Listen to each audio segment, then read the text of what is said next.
first video, we have studied about initiation process in the part 1, and today we will discuss about the part 2 about elongation and termination both. So let's start with the elongation process. Before elongation, I will just give you a general view about what we have gone through. We have gone through transcription in eukaryote, then we have gone through about the RNA polymerase, the RNA polymerase 1 and 2 and 3 that are involved in transcription eukaryote. Then we have gone through about transcription factor, what are the various factors that are sit on the promoter and then help in the initiation process.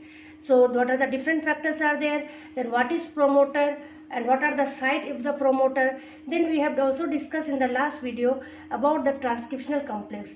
There are the various type of transcriptional factors, they form the transcriptional complex, and this after the formation of transcriptional factors, when all these sit on the promoter region, then the initiation process starts. So when the initiation process starts, then RNA polymerase and other transcriptional factor all are responsible here and help in a process of initiation along with unwinding of DNA as well as the synthesis of RNA from the DNA template. As the initiation synthesis start, then it leaves the initiation and comes to the elongation process. So today we will discuss about what is elongation, then followed by termination. So first we will discuss about elongation. So what is elongation? Elongation is the second phase of transcription in eukaryote. It is the second phase of transcription in eukaryote and followed by initiation phase. So our first phase is initiation. Okay, after initiation elongation. पहले initiation आता है, then elongation आता है. तो elongation phase में क्या होता है आपका कि RNA molecules synthesize होती है from the DNA template. तो जैसे जैसे ये धीरे धीरे आपके RNA synthesis elongate process में चलती है, तो ये तुम्हारा जैसे तो इसे हम बोल सकते हैं कि there is a transition from the initiation phase to the elongation phase. So it's a transition from the initiation to the elongation phase, means वहाँ से हटती है और elongation process में जाती है. So एक transition phase चलता है, RNA polymerase एक undergoes करता है, क्योंकि वो एक elongation initiation से elongation आ रहा है, तो एक place से वो दूसरे place को means ट्रांजिट कर रहा है, ये ट्रेवल कर रहा है, तो इसे हम ट्रांजिशन भी बोलेंगे कि it goes on transition. And after that यहाँ पर जब इनिशिएशन जैसे ही आप इनिशिएशन से एलोंगेशन आती है, देन सो मैनी आपका जो ट्रांसक्रिप्शन फैक्टर है, सो मैनी आपका ट्रांसक्रिप्शन फैक्टर है फिर यहाँ से हट जाती है, रिलीज ऑफ ट्रांसक्रिप्शन फैक्टर. तो जब सभी हट जाती है तो रहती यहाँ पर क्या है, मेनली यहाँ पर रहती है आपकी transcription factor 2F and there is also a transcription factor 2S which we will study in the diagram. जब हम elongation process के diagram में जाएंगे तो we will see what is the function of 2S and about the 2F. तो इस elongation process में क्या होती है आपकी, तो RNA synthesis होती है, पहले बता दिया जाता है. यहाँ पर growing RNA chain में जो होती है ये 5' to 3' डायरेक्शन होती है, और यहाँ पर आपका पेयरिंग होती है adenine with uracil and cytosine with guanine. And इसके साथ साथ प्रूफ रीडिंग फंक्शन भी यहाँ चलती रहती है कि कभी ये गलत इन्फॉर्मेशन तो कोडेड नहीं कर लिया है, कभी RNA पॉलीमरेज मतलब पेयरिंग में आपका या कम्प्लीमेंट्री पेयरिंग में या और कुछ प्रॉब्लम तो सामने नहीं आ रही है, ऑब्स्ट्रक्शन सामने नहीं आ रही है, तो यहाँ प्रूफ रीडिंग फंक्शन भी बहुत अच्छे से चलती है ताकि it represent the information that is encoded in the DNA template is very accurate and with high fidelity. तो see in this diagram. So before going to this diagram first we see कि जो हमारा जब भी हमारा DNA strand से RNA की synthesis होती है, तो ये हमारा टेम्पलेट स्ट्रैंड है, ये कोडिंग स्ट्रैंड है. तो ये सोच लीजिए ये दोनों हमारा DNA का स्ट्रैंड है, ये C स्ट्रैंड कोडिंग स्ट्रैंड है एंड टेम्पलेट स्ट्रैंड है.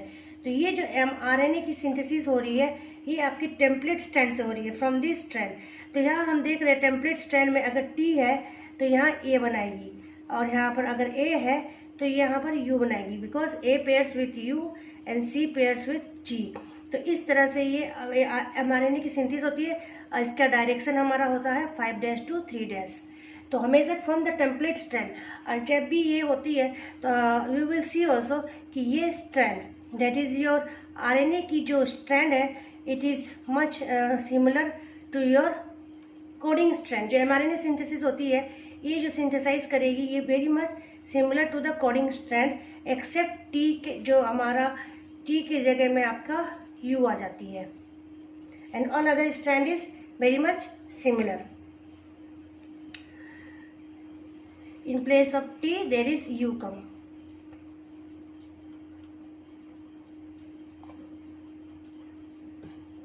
So after that we will see this diagram. तो elongation process में क्या हो रहा है? This is your RNA polymerase 3 days to 5 days is your template strand.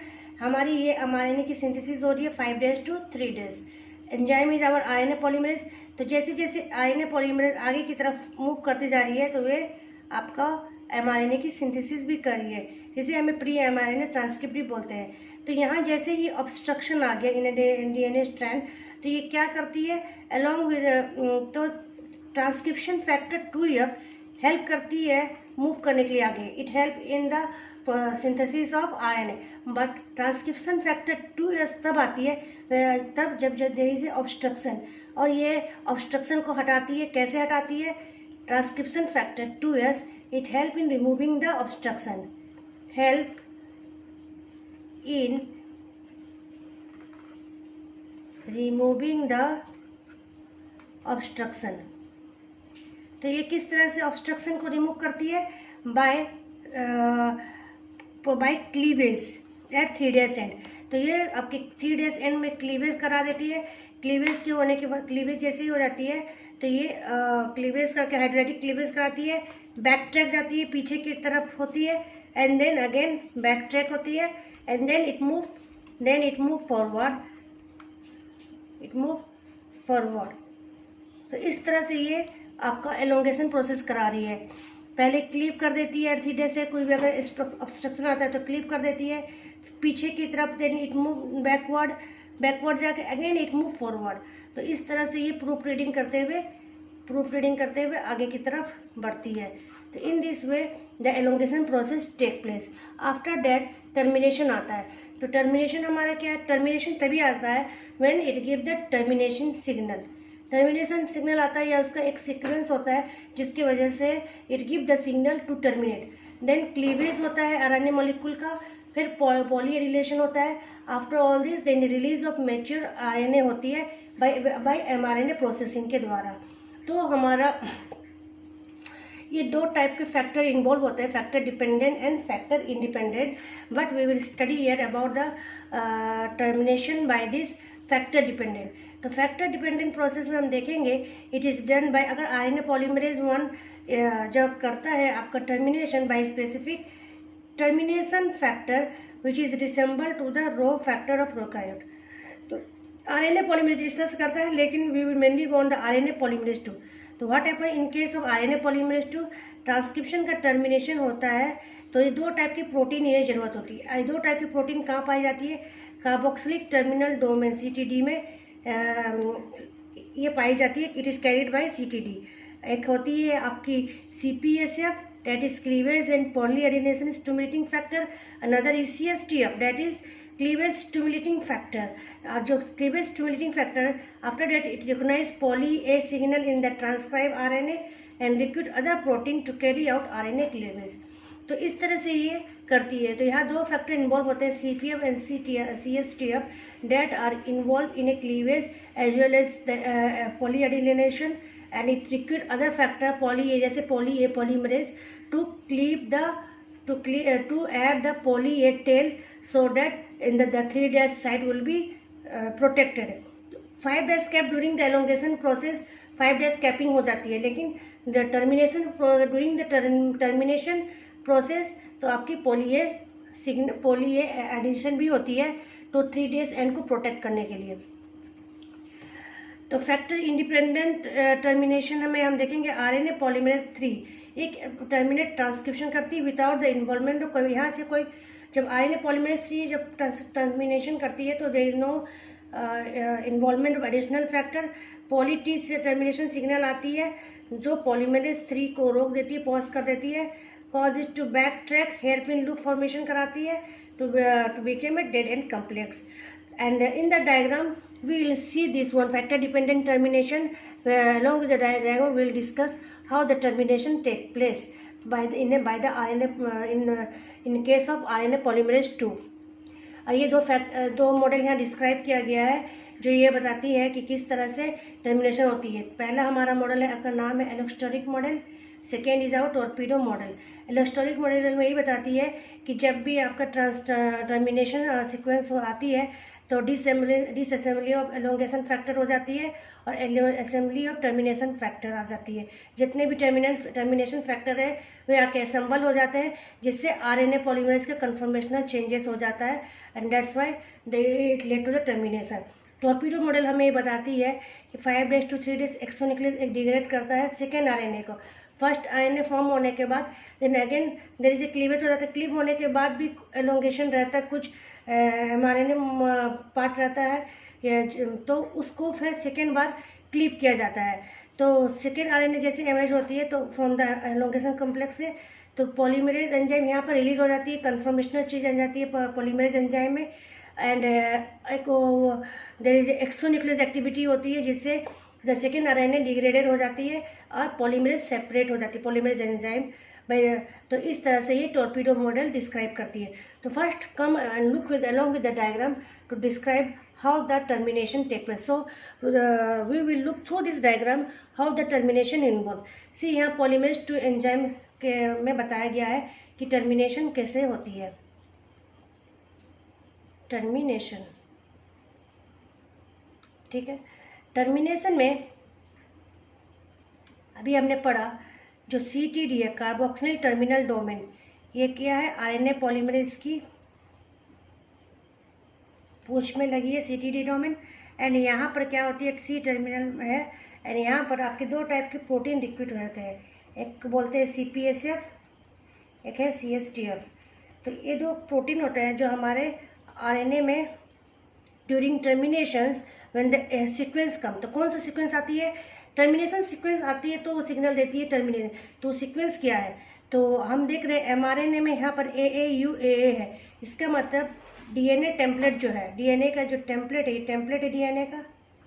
तो इसमें क्या सीक्वेंस है, इसमें सीक्वेंस है आपका TTATTT.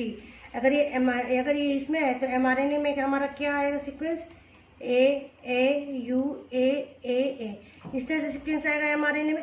तो जब एमआरएनए इस तरह से रीड करती है तो उसे सिग्नल मिलता है कि अब हमें टर्मिनेट कर देना है या स्टॉप कर देना है हमारा एलोंगेशन प्रोसेस. तो जैसे ही AAUAA आता है तो इसकी carboxyl terminal domain of RNA polymerase 2 factor को रिक्रूट करती है, एक है CPSF एंड CSTF. तो CPSF जो है आती है, ये CPSF एंड CSTF ये दो प्रोटीन को कार्बोक्सिल टर्मिनल डोमेन में जो है वो क्या करती है, आपका 3 days एंड ऑफ एमआरएनए को क्लीव कर देती है. पहले CSTF ये क्या होती है, क्लीवेज स्टिमुलेटिंग फैक्टर है, ये 3 days एंड को क्लीव कर देती है. उसके साथ साथ CPSF भी आपके 3 days end cleavage and polyadenylation में हेल्प करता है. तो यहाँ पर ये आपका एडिनिन को ऐड कर दिया. After that CPSF also recruit क्या रिक्रूट करता है, ये PAP पॉली ए पॉलीमरेज जो एंजाइम को रिक्रूट करता है. तो पॉली ए पॉलीमरेज एंजाइम क्या करता है, PAP is poly A polymerase, ये क्या करता है, बहुत सारा एडिनिन को 3 days टेल के में लगा देता है एट द 3 days टेल. तो बहुत सारा 3 days टेल आ जाती है. जैसे यहाँ पर आपके 3 days टेल में यहाँ बहुत सारे एडिनिन रिक्रूट हो गए एट द 3 days एंड. तो इस तरह से ये 5 days एंड एलोंगेशन प्रोसेस में ये कैपिंग हो जाती है कि डिग्रेड से होने से बच जाता है. लेकिन 3 days and during this process termination process ये 3 days एंड भी आपका एक तरह से डिग्रेड होने से हो गया. एटलीस्ट मोर देन 200 न्यूक्लियोटाइड को ये पॉली ए बनता है, मोर देन 200 न्यूक्लियोटाइड का. तो इस तरह से वो आरएनए पॉलीमरेज 2 में आपका पॉली एडिलेशन भी हो रहा है एंड देन टर्मिनेशन को भी सिग्नल दे रहा है. तो इस तरह पॉली हो जाती है. और उसके बाद जो आफ्टर दिस क्लीवेज यहाँ पर हमने देखा, यहाँ तो क्लीव हो गई. आफ्टर दैट ये जो है आपका सेकेंड mRNA है, ये जो आपका सेकेंड mRNA है, तो इतना जो बच गया इसको भी, तो ये क्या, इसका क्या होता है, तो XRN2 एंजाइम है जो हमने टॉर्पीडो मॉडल में पढ़ा था, सेकेंड mRNA। तो ये सेकेंड mRNA को XRN2 एंजाइम, ये आपका 5' to 3' एक्सोन्यूक्लियस एंजाइम है। एक्सोन्यूक्लियस मतलब ये किनारे से काटते हुए, पूरा एंड से काटते हुए जाती है, तो ये एंडोन्यूक्लियस डिग्रेड कर देती है। साथ ही साथ ये जो पॉलीमरेज 2 एंजाइम, XRN2 एंजाइम जो है, ये 5' to 3' एक्सोन्यूक्लियस भी करा रही है। साथ ही साथ polymerase 2 enzyme, this polymerase 2 enzyme को ये क्या करती है, पॉलीमरेज 2 को भी यहाँ से हटा देती है। तो क्योंकि वंस द क्लीवेज हो गया, 3' एंड हो गया, mRNA की ट्रांसक्रिप्ट जो पिंक कलर में देख रहे हैं, mRNA ट्रांसक्रिप्ट ये निकल गया, दिस वन निकल गया। देन सेकेंड जो आपका ये है, सेकेंड आपका जो पॉलीमरेज 2 है, ये भी सेपरेट हो गया, डिस कंफर्मेशनल चेंज आ जाता है और ये सेपरेट हो जाता है, DNA स्ट्रैंड को छोड़ देता है and come out from there and in this way आपका टर्मिनेशन प्रोसेस होता है और ये अपने ये न्यू आपका mRNA सिंथेसिस हुआ। इसके बाद इस mRNA सिंथेसिस कब में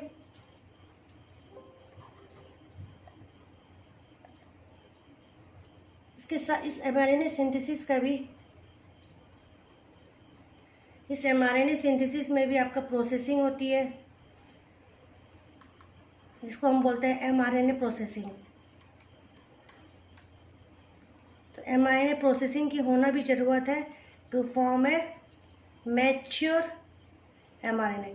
पहले तो वो मैच्योर नहीं था, mRNA ट्रांसक्रिप्ट बोलते थे, तो प्रोसेसिंग होने के बाद ही ये मैच्योर होता है। तो mRNA ट्रांसक्रिप्ट लॉन्गर होती है, mRNA ट्रांसक्रिप्ट जो बना वो लॉन्गर होती है, ये लॉन्गर होती है as compare to the mature mRNA, ये शॉर्ट होती है क्योंकि इसमें बहुत सारे और भी प्रोसेस चलते हैं, जैसे स्प्लाइसिंग भी की जाती है, जिसमें रिमूवल ऑफ इंट्रोन होता है, non coding region and exon का एडेड हो जाता है। जितना नॉन कोडिंग रीजन को हटा दिया जाता है स्प्लाइसिंग प्रोसेस से by the spliceosome enzyme complex and then mature mRNA is form. तो ये बहुत सारे प्रोसेस इसमें चलती है that we study mRNA processing. So overall in the term, this is all about the transcription in eukaryote. Today we have all discussed about this, how does all this take place, that is your elongation phase as well as termination phase, किस तरह से elongation हुआ, किस तरह से termination हुआ, और जो दो मॉडल जो इसे डिस्क्राइब कर रहे हैं, जैसे allosteric model, torpedo model, describe how the termination in eukaryote take place, and then this is the diagram from where we have discussed in detail how the termination take place. So this is all about today in video. So wait for the next video. Till then, bye.